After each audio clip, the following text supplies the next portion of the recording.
Day one, pretty straightforward, went against my opponent, won by a hefty margin. I ended up getting like 74% of the vote, something like that, of the popular vote. I just went against some really nice guys in an 8-man bracket for the cold brew competition for the Nitro portion. Which I normally don't do Nitro coffee. This is actually my first time ever doing Nitro coffee in any sort of capacity outside of working at Whole Foods, where we keg the coffee there, and I just follow their protocol there. But aside from that, for Kyoto Black, professionally, even as a hobby, I'd never done anything with kegging coffee, so this was all pretty much just at a whim. And I ended up getting second place at the entire event, so that worked out pretty nicely. Where things got really interesting was day two. So day two, if you remember, that was a perfect, picture perfect day at Navy Pier, right on the lake, and there was no parking when I got there. So it was maybe, I want to say 20 minutes before I had to be in my booth and ready to, sample out coffee. And I'm still not even looking for parking. I'm still at the front of the pier. I just found out there's no parking at all. It's crowded. They're turning all the cars around saying, no, you can't come in here, no parking. I ended up calling my dad because he was coming to see me compete anyway. I told him, I was like, hey, look, so I'm gonna have to meet up with you and leave the car here, just like right where I am. And I just pulled out into a little corner so I wouldn't get ticketed. But I was like, dude, I'm leaving the car here and I need you to come get it because I gotta run and go compete. And my wife is with me. She's trying to keep up with me. At a certain point, I was like, hey, babe, I'm just gonna run out full sprint because I'm sorry, I just gotta run. I gotta go. So I take the keg out of the car and I charge it because I bring nitrogen gas with me. I charged the keg there in the car and then I put it over my shoulder and ran with it all the way down the pier, which was perfect because you have to shake it up, so that shook up the keg. And went and competed against Ipsento on this one. That was a pretty big deal because Ipsento is well established here. When I got into coffee in 2011, Ipsento is one of the places I looked up to a lot as doing coffee well. They were one of the pioneers of doing Nitro here in Chicago. I think they were the first Nitro cart here.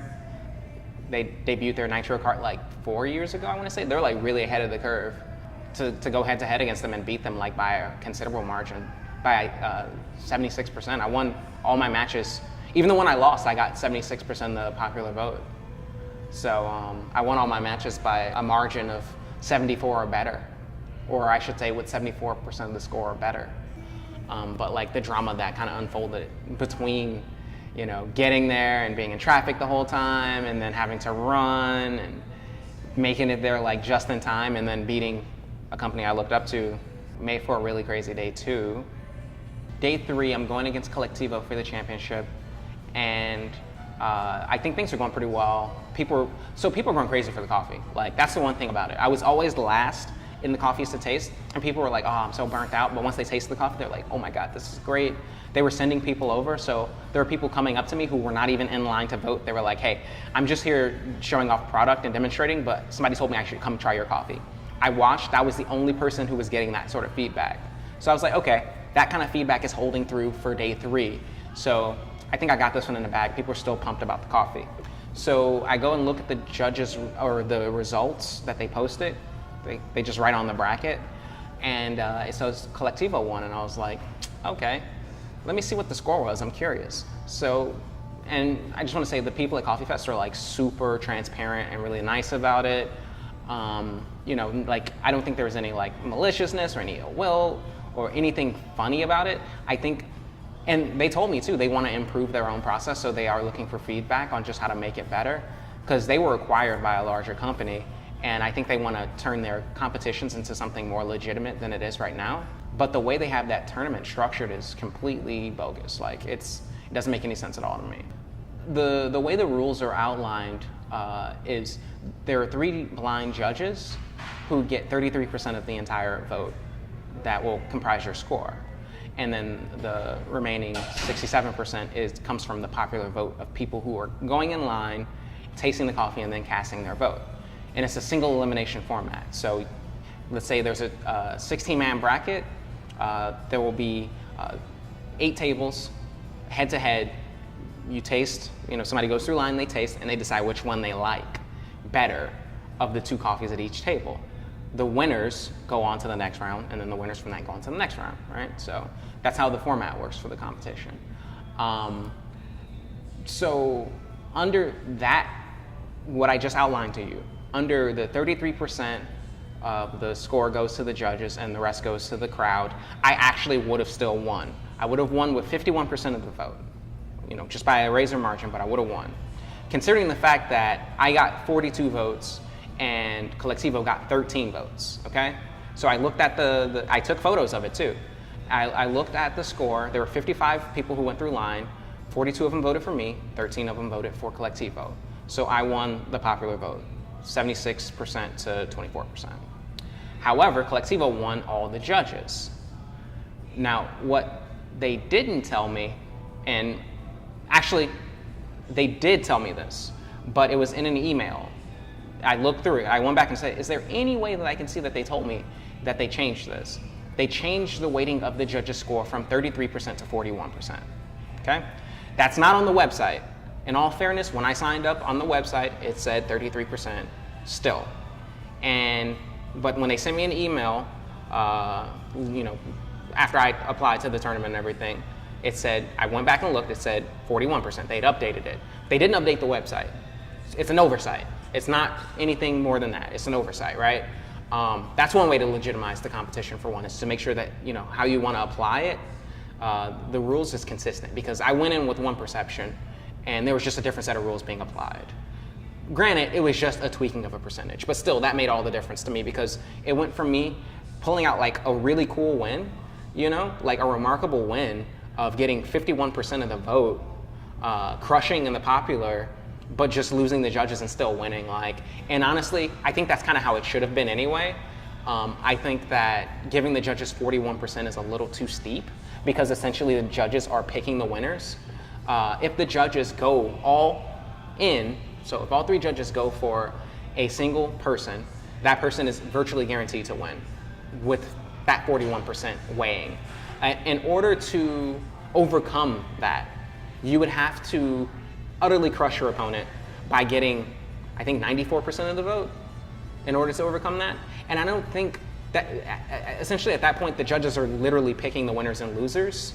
And why bother with the vote at all at that point? That's how I feel about it.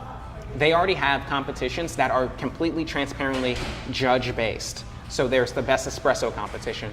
There's the best coffee house competition. There's the best latte art competition. Those are all explicitly judge voted. They say these are judges who are going to be voting on the competition.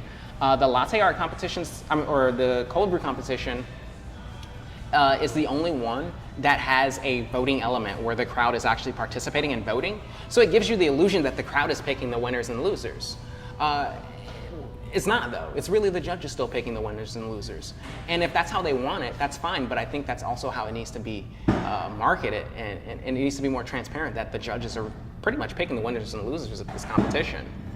And that doesn't sit well with me, because honestly, when people tell me, congrats on your second place, I get pissed, because I'm like, yeah, I got second place, perhaps, under the scheme of them having 41%. Under the rules that I signed up for, I feel like I won. But you know what? The official record says that I got second place, and that's fine. I can accept that. That's whatever. I hate that the perception is, though, that the reason that I got second place is because the crowd gave me second place. Because every time someone talks about it, I have to explain that I actually won the popular vote. Because that's a big deal to me.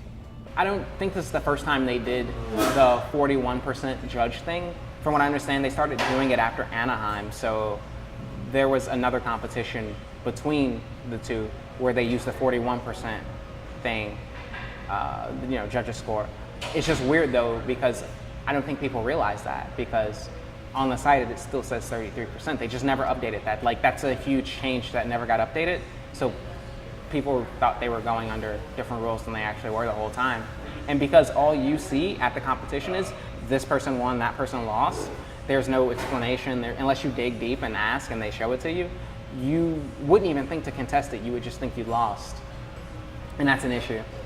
Whereas if they're doing scoring, it's like, hey, at least we know what the scores were for these coffees. And I would say if they did score them between the rounds, don't necessarily make the scores public. You can let the companies know what their scores were, but you don't want to influence the voters for the next rounds and let them know what the scores were. It'd be best to keep that to the very end. You can say what all the scores were once the tournament is wrapped up. But if a company wanted to know what its score was, you could go and tell them, in between the rounds, just so they know.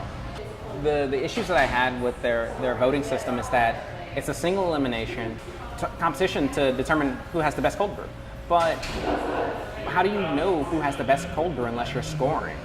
For example, let's say the theoretically number 1 and number 2 best coffees end up being put against each other at the first table in the first round, head to head. The number 2 coffee is going to get knocked out, right? In an ideal world, the number 2 coffee would lose and they would get knocked out of the vote. But now, a coffee that would have been number 2 is now completely out. You never got to see it again. So doing a single elimination head-to-head is just not a great format for determining the best coffee. The best way to do it is just have all the coffees go in a single heat. So if there's 16 companies, 16 coffees, they all get scored on a scale of 85 to 100. And then the highest 50% scores go on to the next round.